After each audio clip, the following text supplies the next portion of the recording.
a good idea either. Good morning, everyone. My name is Gilbert Carmona. I am an enrolled agent. An enrolled agent is a person enrolled with the Internal Revenue Service to represent you, the taxpayer, in all kinds of matters. So if you have an audit or you have any issues with the IRS or the state that you live in, I can help you. I am an enrolled agent. My authority comes from the IRS. That's what gives me the authority to do this program called Gilbert Talks Taxes. Now, I have two offices. One is in Forest City. We prepare tax returns, we do tax issue resolution, and I also do financial planning and investments. My office is at 704 Oak Street, Forest City, North Carolina, right next to Big Dave's Fish Camp. The former Carter Bank building is now our new world headquarters. How does that sound, Tom? World headquarters. I like that. Carmona Financial Consultants World Headquarters at 704 Oak Street. My engineer this morning, the ever cheerful Tom. You were very cheerful this morning too. I was listening to bubbling with enthusiasm. Those of you, and then my other location is in downtown Tryon, 226 South Trade Street, the beautiful Art Deco building right off the historic downtown Tryon. One telephone number gets you an appointment at either office. That is 828-289-9300. Those of you that are calling internationally, it's +1. Remember that. See, because it's my global headquarters. See how I just went right into that, Tom? Oh, yeah. Oh, yeah. So here we are today. And the 4th of November, I'm a little early on this, but I want to, now we'll be here next Saturday, and we'll be talking a lot more about Veterans Day next Saturday, because the 11th is Veterans Day, which is next Saturday, but I know there's a lot of things going on this week, and actually the federal government will shut down on Friday, the 10th. So the Federal Reserve and all that. So banks are closed, not all, some. Check with your banks, are going to be closed on Friday. Veterans Affairs is closed, so all the VAs are closed. So it's kind of going to be a strange little holiday mix because most people are used to it being on the Monday, but this year it's going to be on the Friday. So it's going to be some confusion will be afoot there, but it is a holiday, and Tom and I were talking about it. What was Veterans Day originally called? Do you know? Armistice Day. Armistice Day. That's absolutely right. See, you lived through it. It's young people.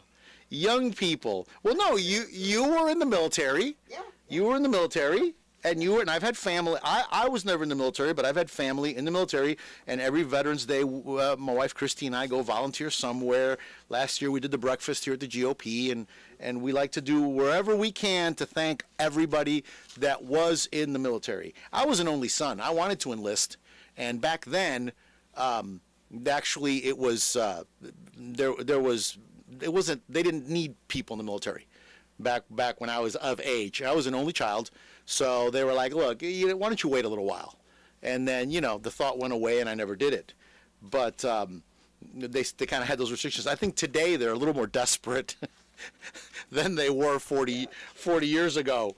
Yeah. So it was now Arlington Cemetery, which I think is a fascinating place. Have you ever been there? Yes. You've seen the changing of the guard? Uh-huh. It's an experience that I think every American should experience. I agree. I think, people that know my story, I was born in Cuba, but I left Cuba, and my family actively fought against Fidel Castro, actively fought against communism. I have 8 family members, 7 that died, 1 that's missing in action at Bay of Pigs.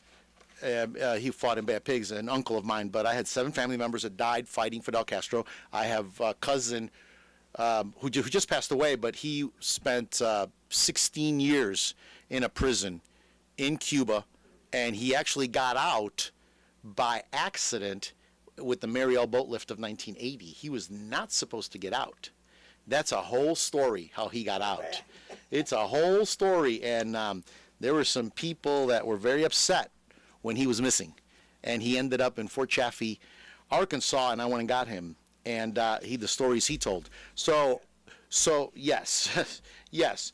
So I became a citizen, in the United States. So every Cuban that came here before 1963, I came here in 1960. Every Cuban that came before 1963 was an automatic resident. Lyndon B. Johnson did that at the act of '63. He passed a law. We were all automatic residents.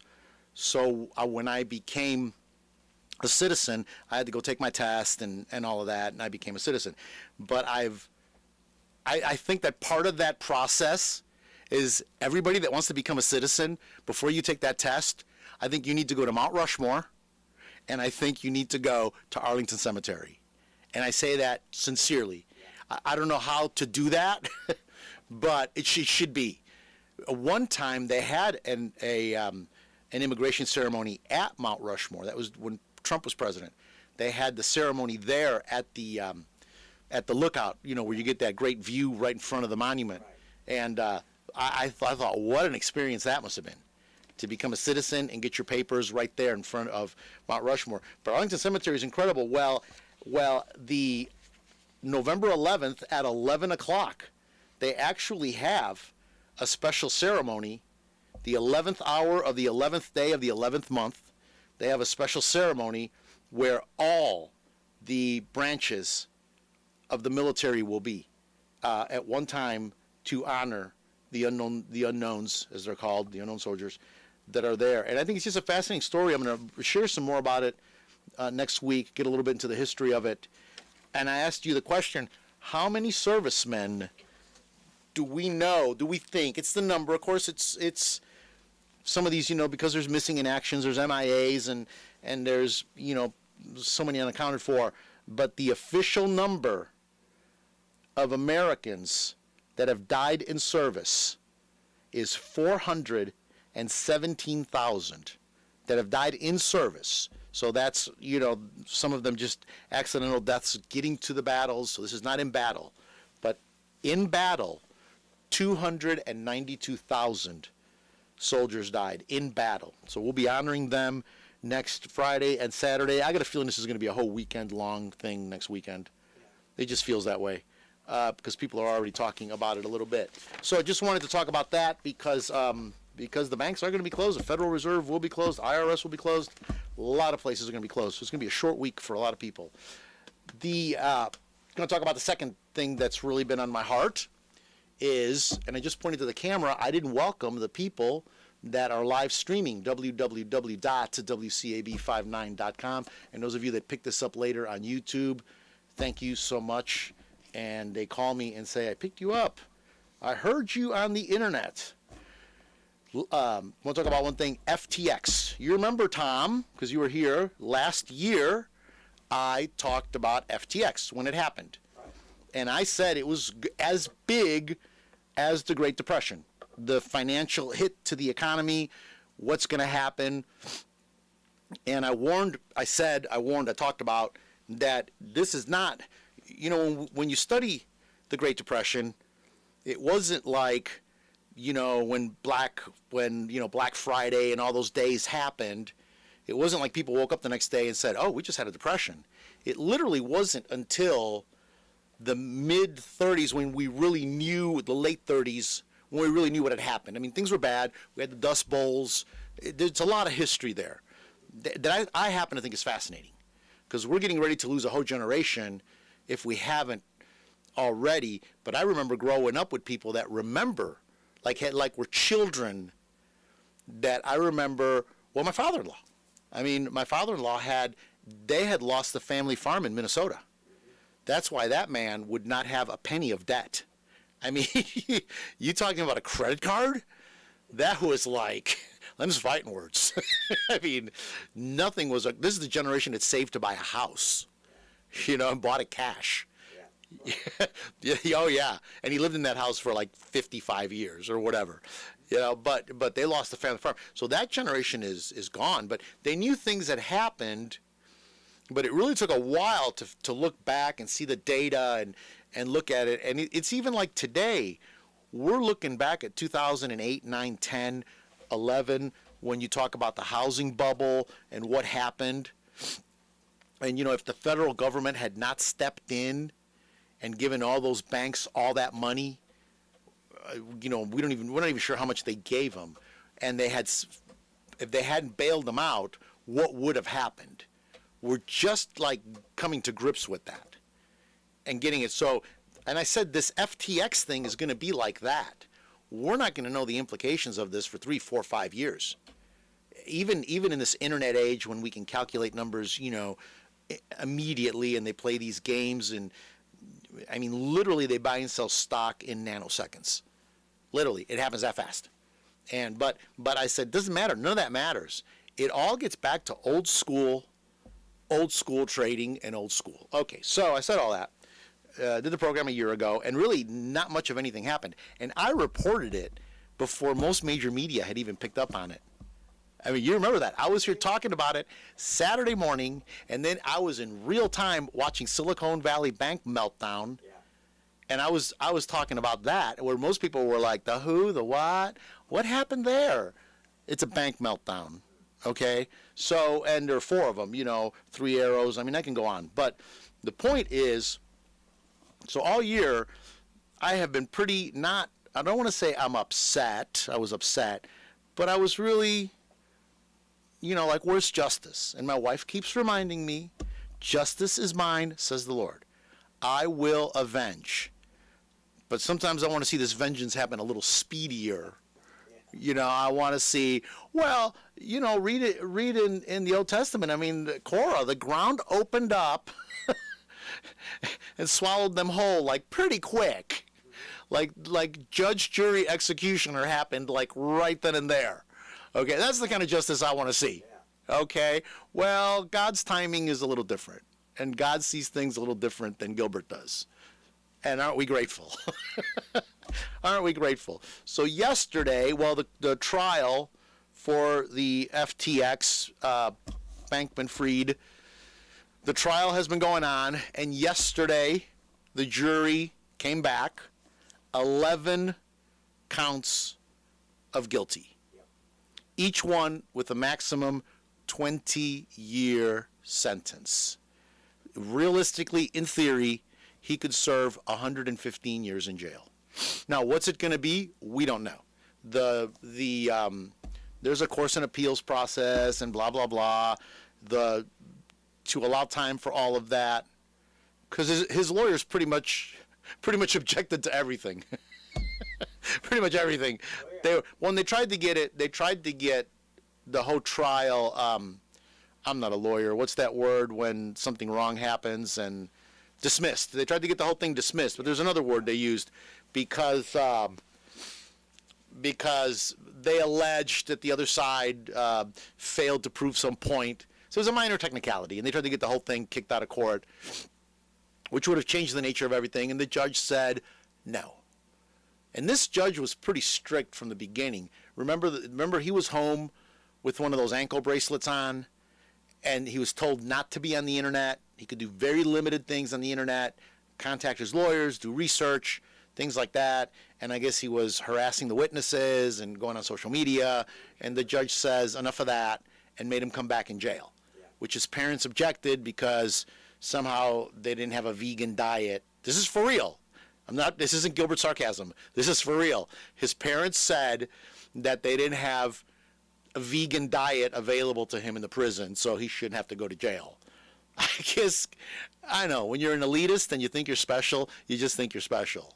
So, yeah, I know, Tom, I know. So actually, he is back in jail, and he is sitting in jail, and they're not going to let him out. So sentencing is March 29th, okay? And this is going to be very, very, very interesting to see what he gets sentenced with. Is the judge going to throw the book at him and give him the 115 years? I really doubt it. I mean, I don't expect that. But we're hoping for a long, long sentence. We're hoping for at least multiple decades. I mean, that would be the minimum. I mean, the Ontario Teachers Union lost $90 million. I mean, then there's people, and this is real money. This isn't fake crypto money. They invested their cash in this Ponzi scheme, whatever you want to call this thing that he did. And there were a lot of people that lost a lot of money. So far, all they've gotten back is like $9 billion, which is pennies compared to the $39 billion that's unaccounted for. And then and I'm going to get to a scripture that I want to share in a minute. And then he's going to go back on trial again because he made 300 illegal donations to Democrat candidates. 300 illegal donations to Democrat. He gave $40 million to Fetterman, who didn't have any money going in. And there's no reason that that man beat Oz. I'm not making a political statement. I'm not siding with any party. It's just a fact. The man should not be there. I mean, he's the one that had a stroke. He can't even talk. And he's got he's sitting in a political office because he got $40 million from this kid. So, a kid, because he is. 40, so there are 300. So that trial's going to start, I don't know when. But my part in the whole thing is I really murmured against God. I mean, I really did. I said, there is no justice. And I was reading my Bible, and my wife pointed this out to me because I kind of had just glossed right over it. And it's serious to murmur against God. And we're in a time right now where we need to be going to God and not murmuring against God. And it's Malachi 3:17, and it says, "You have wearied the Lord with your words." Now, this is Malachi talking to the people. Okay? "You have wearied the Lord with your words. Yet you say, in what way have we wearied him? You do it when by your actions you say, everyone who does evil is good in the sight of the Lord, and he delights in them. Or by asking," and this is the part that just cut me to the core, "or by asking, where is the God of justice?" Well, what was that old saying, Tom? Justice is a slow-moving train. But when it hits you, you're going to feel it. Remember that? That was an old expression. Justice is a slow-moving train, but when it hits you, you're going to feel it. Well, where is the God of justice? Well, he's there, and he sits on the throne, and we see a lot of things happening around the world right now, and, you're wondering. But don't add. I was just like, God, thank you. I don't want to add to my sin. I don't want to add sin to sin. Thank you. Where is the God of justice? And I just really said, God, please forgive me, because I don't know. And you see the man I shared about last week, because this was really heavy on my heart last week. The man who stole all the ID. If you remember last week, I said, there's a man, Charles Littlejohn, age 38. I like how they always put that in the paper. It's like there's another Charles Littlejohn, right? Charles Littlejohn, age 38. Don't confuse him with the other Charles Littlejohn, age 32. No, this one's age 38. And that's all the information we know about him. It's like they're keeping this a secret. So he stole tax-free. He was a contractor he worked for a company that was a contractor for the IRS. He had access to the IRS computers. He has stolen the information of thousands, we don't know how many, thousands of high net worth people. The most high profile ones were Mark Zuckerberg, Elon Musk, Bezos, Ken Griffin. A lot of people don't know who Ken Griffin is. He's a hedge fund manager. In the financial circles, he's extremely famous. He is like, everybody knows who he is. And many others. And most importantly, Donald Trump's. And he's the one that released Donald Trump's tax returns to the New York Times like 2 weeks or 3 weeks before the election. And they published it. And it showed that Donald Trump paid like $75,000 or something in taxes. Or not even that much. I don't even remember. I got to look the story back up. Because, 1 year he only paid like $75. So anyway, so they released all that, and they caught the guy, and we don't know anything about it because he pled guilty. There was no trial, so we don't know any of the information. Because when there's a trial, it's all public information, and then we get everything. And we see what he did, how he did it, who he worked for, who this guy was. But because he pled guilty, it's all very, very limited what we can get right now. So pleads guilty. He's got an extremely liberal judge handling this case, a Biden appointee. I forget. I'm not even going to talk about it, what she is. But anyway, it's bad. So, and basically the maximum sentence he's going to get is 5 years for doing this. And they're saying it's probably going to be more like 21 months. He might not even go to jail at all. He might get community service. So Ken Griffin sued the IRS for millions and millions of dollars for the damage this did to him. And other people were going to sue. They were going to see what happened with his case. It might even have gone class action. I don't know. But the IRS said, no, we're not responsible because Charles Littlejohn, age 38, was an independent contractor. not a government employee. Had a government employee done this, we'd be liable. So at what point do they take responsibility? So I was very soured on the whole thing. And you're saying, well, where's God? Where's God? And then you read Malachi 3:17. You have wearied the Lord with your words, yet you say, in what way have we wearied him? You do it when your actions, when you do it when by your actions you say, everyone who does evil is good in the sight of the Lord, and he delights in them, or by asking, where is the God of justice? So we know we can trust in his justice. And I'm going to leave it at that. Okay, let's take a PSA real quick, and we come back. I'm going to talk about, that's me shuffling my stack on the desk, by the way. Those of you that, what's that tapping noise? Tell you a story about a man named Duncan Bass. He's a real guy. Duncan Bass. He made 172 trips to Goodwill and the Salvation Army just so he wouldn't have to get an appraisal on all the junk he took there. And he tried to get $26,000 of tax write-offs at 172 trips. How much is that per trip? I need to figure that out during the break. Let's take a real quick break so I can get a drink and come back, because I know everybody's going to want to hear about Duncan Bass. This is Gilbert Talks Taxes, WCAB, AM 590, FM 100.9. Has your heater or air conditioner busted? Appliance broken? Computer crashed? Then you need an ARW home warranty. Home system and appliance repairs and replacements can cause stress and cost you thousands of dollars per year. With an A-plus BBB rating and a top-rated home warranty company on Consumer Affairs and Trustpilot, ARW Home provides superior service, featuring the industry's lowest service call fee. ARW Home has warranty plans that cover your kitchen and laundry appliances, heating and air conditioning systems, electrical and plumbing systems, and much more. Call 800-218-7180 to customize your plan. Plus, ARW has partnered with Azurian to protect your new and used tablets, laptops, TVs, and other home tech from accidental damage and wear and tear. All plans come with a 30-day money-back guarantee. Call 800-218-7180 now for a free quote. That's 800-218-7180. Hey, I'm Reba McEntire. Growing up in Oklahoma, I had big dreams of becoming a successful country music singer. But I also knew the odds were against me and that I needed an education to fall back on.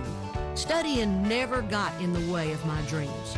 In fact, school gave me lots of opportunities I wouldn't have had otherwise with my career. Please stay in school and try your best. You never know where a good education might take you. This message is brought to you by the U.S. Air Force. We are back. Gilbert Talks Taxes, WCAB, AM 590, FM 100.9. Now, Tom, you read it the other way. You did it backward. You did FM 100.9, AM 590. Why did you do the FM first? Is there a reason? It's just what you did. Was that what surfaced? Yeah. My engineer this morning, the ever-cheerful Tom. See, it's Tom and I are just having a conversation from 8 to 9, and those of you, you're all welcome to listen in. That's rated PG. That's kind of like how this program has evolved. Just Tom and I are here talking, and thank you for joining us. We need to have like some hot cider or something here and some cookies, some ginger snap cookies. Maybe I'll bring some next. Maybe I'll bring some next week. It's getting into the holiday season. It is. It is. We're getting to apple. It's apple cider season. Yeah. So we are here. AM 590. Those of you live streaming, www.wcab59.com. Thank you so much. I am wearing my in the blue room, my blue and gold striped tie here. I was going to wear my red, white, and blue tie, but I'm going to save that for next Saturday, for Veterans Day. Okay. Yeah, I'm going to do that. Going to save it for that day. The daylight savings time. I know you talked about it earlier. Yeah. Daylight savings time. At what time is it again? 2 in the morning? Yeah, 2 tomorrow morning. 2 in the morning. Go to bed tonight. Fall back 1 hour. They were supposed to get rid of it. been talking about it for decades. Well, supposedly the law lasts, because I remember I said this may be the last daylight savings back in the spring, but they can't. I mean, these people can't. These people, you know, maybe that's why the White House is white, because they couldn't pick a color. If they had to pick a color, it would. Some states don't recognize. I think Arizona and there's some. Well, I grew up in Illinois, and I did business in Indiana, and it was always you always had to, you know, if you and I used to, you know, I used to drive there and stuff, and you had to be careful where, or just know. So if you made a meeting in certain areas, you had to ask them, what time do you have? What time is it now? Because they didn't change. They stayed the same time all year, and so I experienced that firsthand, and it was kind of, so half the year they were on your time zone, the other half they were an hour earlier. So yeah, which made you late for the meeting. Oh, I'm having people texting me questions. This is why I don't put it out there to do that, but they're texting me questions. Duncan Bass. Oh, people want to hear about Duncan Bass. I'm going to get to Duncan Bass here in 1 minute. That's his real name, by the way. You can look this up. This is a court case with the IRS. I'm going to get into it in a second. So we got daylight savings tonight, 2 o'clock in the morning. We fall behind, and it just shows our government can't agree on anything. They can't even come up with the time. And why do we even do this? It goes back to, was it World War II? Or World War I, or the Great Depression? World War I, to give people more daylight in the morning or something, back when we didn't have electricity, I guess. It's like its roots are in that. It's not, there's no other practical purpose for it. The farmers, which was 90% of the country back then. You know, it was an important group of people to consider if you want, you know, food. If you want food, an important group of people. Okay, so Duncan Bass. Let's talk about it. So the court denied Duncan Bass his clothing donations to Goodwill and the Salvation Army. Now, Duncan Bass, his real name, okay, I can use it because this is a real case, and it was Duncan Bass versus Commissioner. So this is a recent case, actually, that just happened.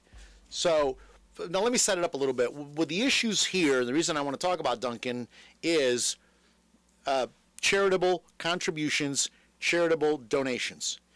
And a lot of what we see is people that will have a lot of stuff, and they'll go ahead and give it to Salvation Army, Goodwill, Habitat. There's many others, you know, a lot of shelters will take clothes, and will take toiletry items, and will take things. Okay, and then you take all your stuff there, and there's always this question of what it's worth. Now, this was a much bigger issue when the standard deduction was half of what it is today, but the TCJA, Tax Cuts and Jobs Act, Donald Trump's signature tax legislation that changed a lot of things, doubled standard deduction. So when you make a donation anywhere, when I say anywhere, to a legitimate place, a 501c3, a church, and it doesn't have to be, you know, when we say church, any religious house of religious worship, especially that's a recognized denomination, you know, the Baptist, Baptist Church, Presbyterian, Episcopal, Catholic, Baha'i, you know, Buddhist temples, synagogues, mosques. Whatever your religion is, whatever you're doing, as long as it's a legitimate, established, and most of them will have 501c3 status. They'll give you a little receipt. Most of them will. A lot of times they'll have just a pad, literally a pad already pre-printed, and they'll just put in there what you gave, you know. One time one guy brought me a receipt, and it said on there, and the man wrote it at the Goodwill, stuff.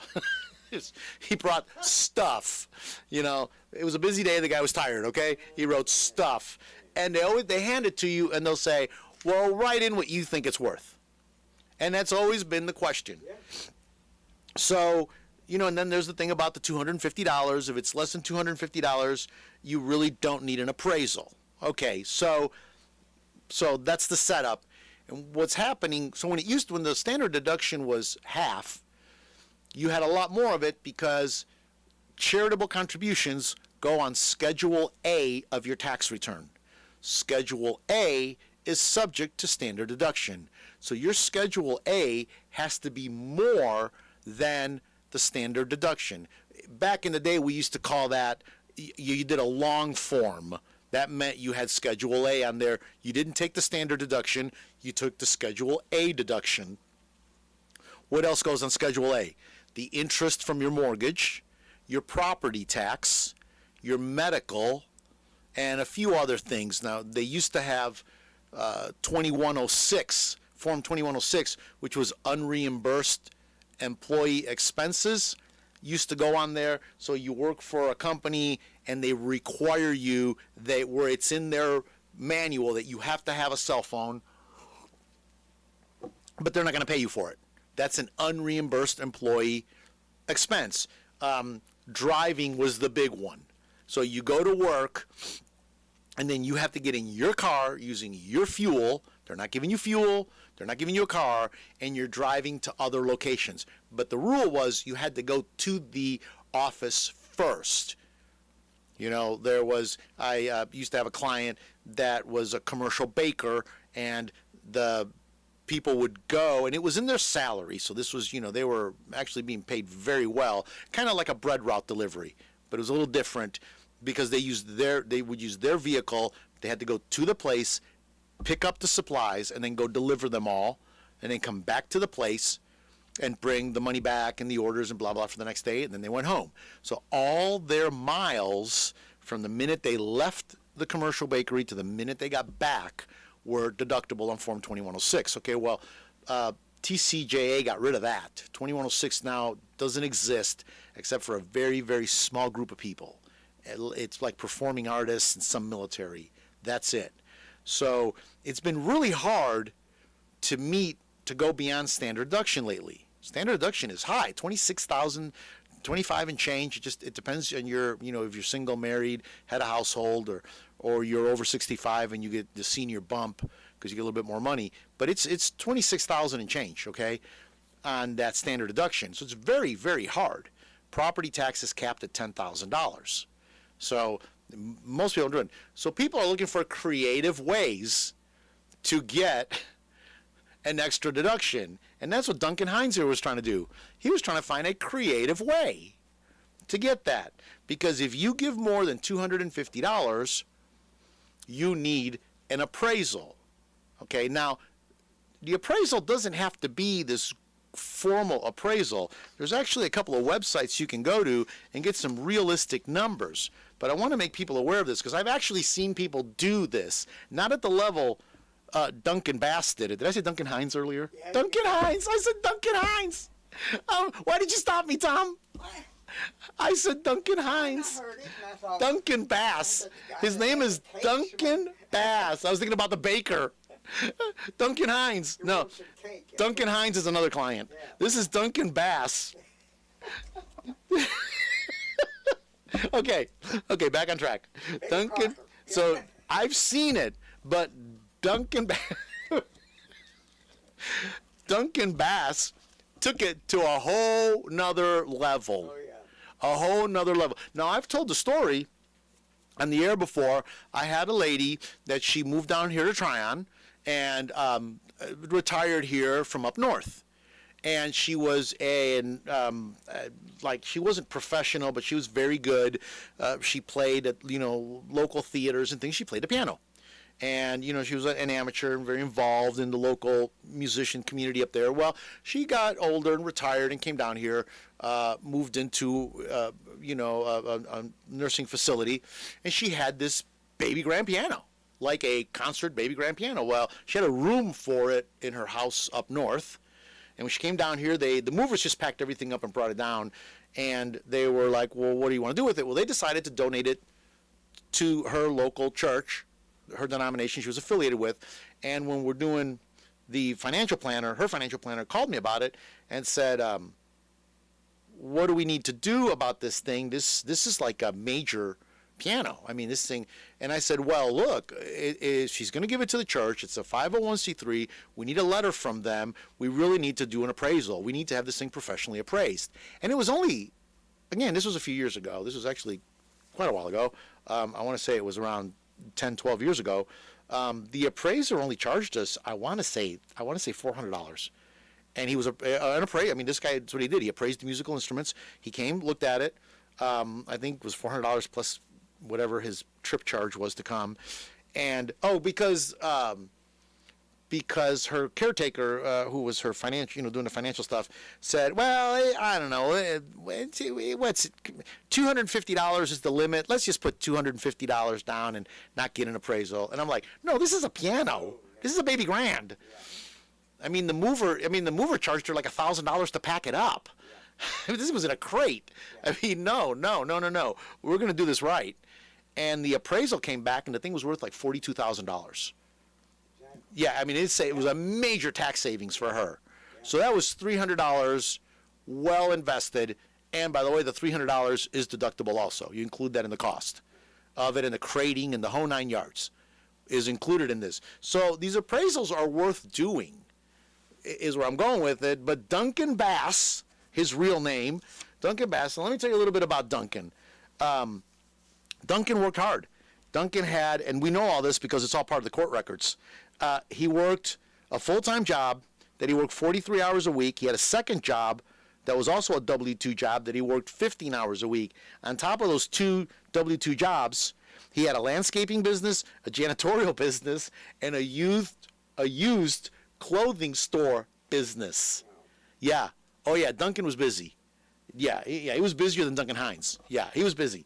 So his landscaping and janitorial clients gave Mr. Bass men's, women's, and children's clothing. So he did a janitorial cleaning business, and as people in that business will attest, a lot of times they'll just say, oh, can you clean those rooms out and just get rid of whatever is in there? You can keep it, use it, whatever. So he accumulated a lot of stuff. He donated the better clothing to Goodwill, the Salvation Army, and he claimed tax deductions for $13,852 and $11,592 for 2 years.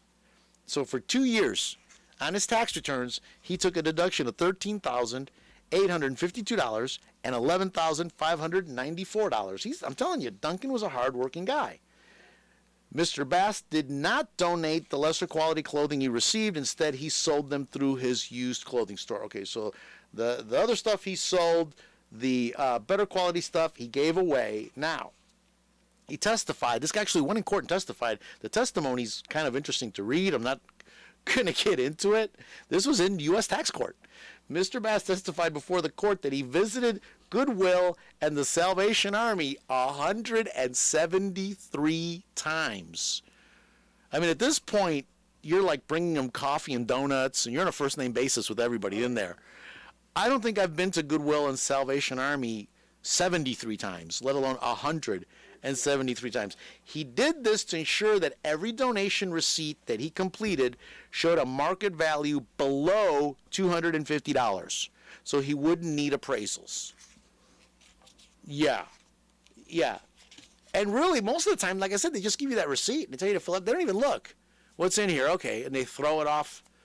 Yeah, they don't even look in the garbage bag of stuff you brought up. So this is where he was wrong. And for those of you out there that are listening, as you know, Tom, I've said it before, I've got CPAs and EAs and tax attorneys that listen to this program. There's the IRS code. Here's where Mr. Bass was wrong. IRS Form 8283 and its instructions, along with tax code 170 F11F and the IRS section 1.170A-13C. Okay, for those of you guys out there keeping score, it mandates, this is where Mr. Bass got it wrong, it mandates grouping similar items of property, such as clothings, for purposes of the $5,000 rule that requires by law an appraisal. So they require you to group all this stuff together. And the reason I'm bringing this story up and sharing this with everybody is because I see this a lot.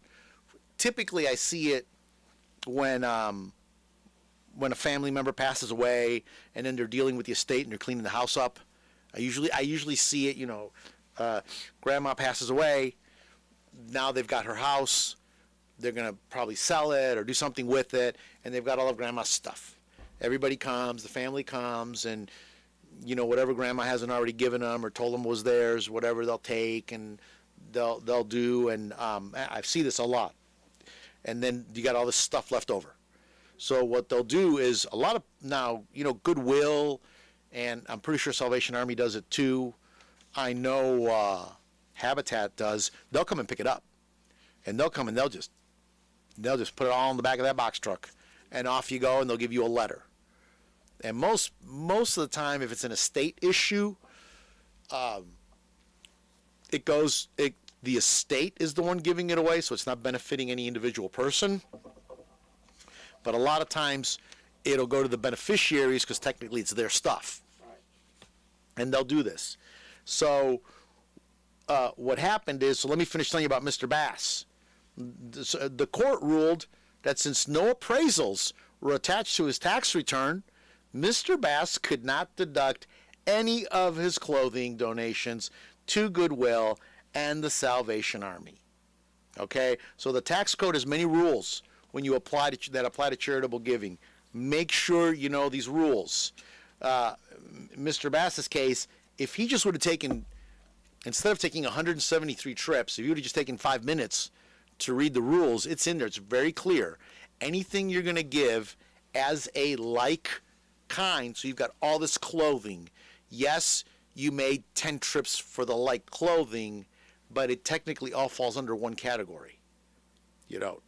Clothing. And do you need an appraisal? Yes. Okay, but let me get into that part. Okay, so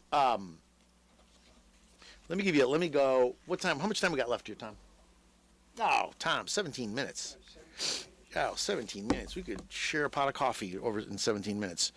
Okay, so when you donate clothing, you need to know these things. So let me just say this. Charities that qualify to receive the clothing and the household items, just make sure your charity qualifies. Okay? You don't want to give it to something, and I've seen this happen just a few times, where they gave it to something and it was actually, they thought it was a charity, but it was actually a resale shop. Just make sure. And it was not a big deal. I mean, the people didn't care at the end of the day, but they thought they were going to get this. When they called, they thought they were going to get a deduction, and when they called the place said, well, we're not a 501c3. They were affiliated with a charity, but they themselves were not a 501c3. Okay, now the types of clothing and household items that you can give to a charity. It's not everything, the junk doesn't count. And there's a lot of junk that people give and try to. And then how to evaluate the deductions. So there is a way to evaluate these deductions. And then I want to talk real quick about the records you need and what happens on the tax return. And there are accuracy-related penalties. So what happened to Duncan Bass? Duncan Bass, number one, they denied all of that. So he had to pay tax on that money, because what happens on that Schedule A is it reduces your taxable earnings, your adjusted gross income gets reduced by that amount of money. So his adjusted gross income just went up by $13,000 for the 1 year and $11,000 for the other year, which is pretty substantial. That's a substantial jump.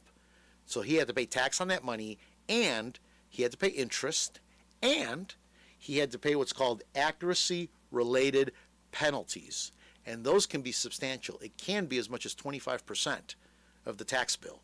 So this is substantial, and it's worth taking the time to go over. The following discussion focuses specifically on donations. Okay, I'm reading my notes here. Now, to some people, so let me talk real quick about what type of charities. I already mentioned churches, synagogues, temples, mosques, other religious organizations. Now, most nonprofit educational organizations, surprisingly, Tom, the Boy Scouts of America. You know that pocket knife you've been carrying around for the last 30 years, if you give that to the Boy Scouts? Yeah. The Girl Scouts of America, the colleges, are the museums. So if you have a museum piece, check with the museum, make sure they qualify. But there are some pieces, I have actually seen people give some artwork away that, looking back, I was like, we just should have taken a little bit of time and maybe let a museum look at some of these pieces. At least, today we've got that thing called email. You can take a picture of it and send it to them. Tell them, hey, I got this. What is this something you'd be interested in? And then they will actually give you a letter. And if you get it from a museum or you get it from a college, it'll already come with an appraisal from them. I mean, they are an appraising body, a museum. So a lot of times when we're looking for appraisal for artifact type items, old things, especially war memorabilia. I had a person who was talking about Veterans Day. He was a pilot for the mighty 8th Air Force, U.S. Army, World War II. And he donated his uniform, partly because he couldn't fit in it. Oh, yeah. Put on a few pounds since then. He was actually a bomber captain, and he had a leather coat in pristine condition. Yeah, remember the bomber coats? He had a leather coat, had a cap. He was a captain. Had a cap, had his dress blues, and he had some other things, and he had a stack of medals. And he donated them to the Mighty 8th Museum down in Pooler, Georgia, and they gave him a letter for the value of that, which was pretty high. So, okay, so museums. Nonprofit hospitals. Again, nonprofit hospitals. Many hospitals are for profit. They are not 501 anythings.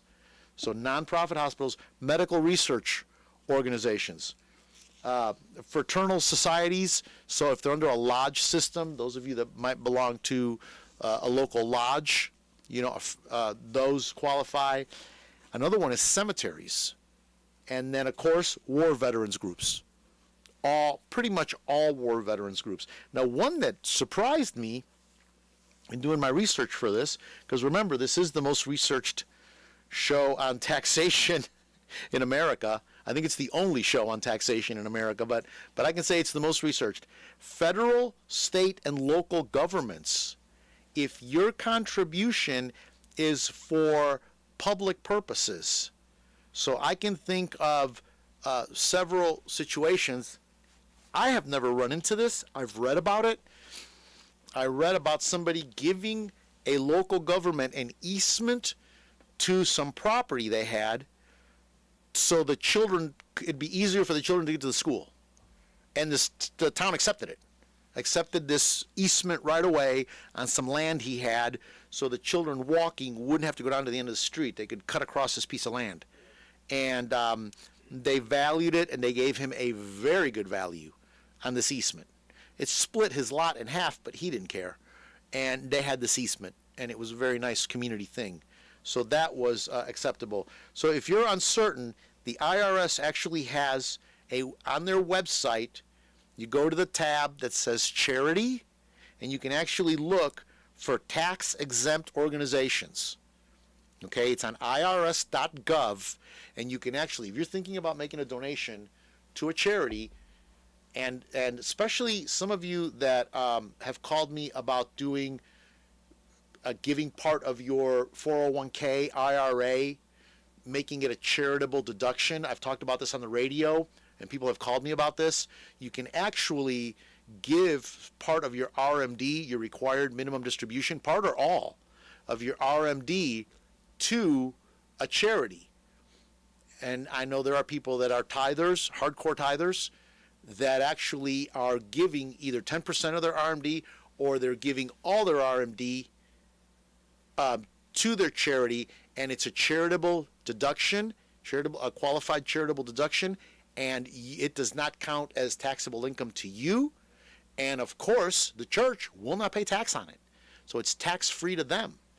So, but if you want to check that, you can go to irs.gov and check your charity, make sure that it qualifies. Although you can deduct donations to your church, you likely won't find your church on the IRS list because many churches are not required to file Form 990, but if they are, they will be on there. You can also call the IRS if you have a question. That number is 877-829. This is a different number they have just for this. 877-829-5500. Tom, I was going to take another break, but how much time do we have left? 10 minutes? 11 minutes. Okay, let me say this one last part about Duncan Bass. See, if Duncan Bass had listened to Gilbert Talks Taxes, this wouldn't have happened to him. Seriously. But although, if Duncan Bass hadn't done this, I wouldn't be talking about his 173 trips to Goodwill and the Salvation Army. Yeah. I mean, that's like three to four trips a week. Like I said, at that point, you're bringing them coffee and donuts, or they're having donuts and coffee there for you. Yeah. I made like 3 trips last year, and it wore me out. I was giving, because I don't give my clothes away, because eventually it's going to come back around. Yeah, like leisure suits are going to come back. I know they are. I know they are. I'll be wearing my banana leisure suit. Don't you worry about that. Oh yeah, it's going to come back around. I ain't ever giving that away. I ain't ever giving that away. Okay, now let me talk about this last thing, and then we'll take a quick break so I can get a sip of water and come back, and I'm going to talk about just what to expect for the next 2 months, some tax planning, and get into that. Okay, now, believe this or not, let's say you've got some stuff you want to give, but you don't know how to find a value. And don't ask the people that work there. They're just volunteers. They're going to give you that little piece of paper, and they're going to write stuff on there, okay? And they're going to give it to you, and you're going to have to write the price down and give it to your tax preparer, and that's what, and if you ever get audited, that's what they're going to look at. So you at least want to put some effort into it, besides just putting the stuff in a garbage bag and taking it down there, okay? Putting it in the back of your pickup truck and driving it over there. You're going to put a little effort into this. So believe this or not, there's actually a couple of websites you can go to that will help you, and this is legitimate. You can use this in your research and as your basis for valuing your stuff. Okay? So, how do I determine fair market value? The law says that fair market value is the price of which property would change hands between a willing buyer and a willing seller. You'll hear that called arm's length transaction. Tom, you're the willing buyer, I'm the willing seller. I've got this Florida swampland for you. Whatever you're willing to pay for, it's the value of it.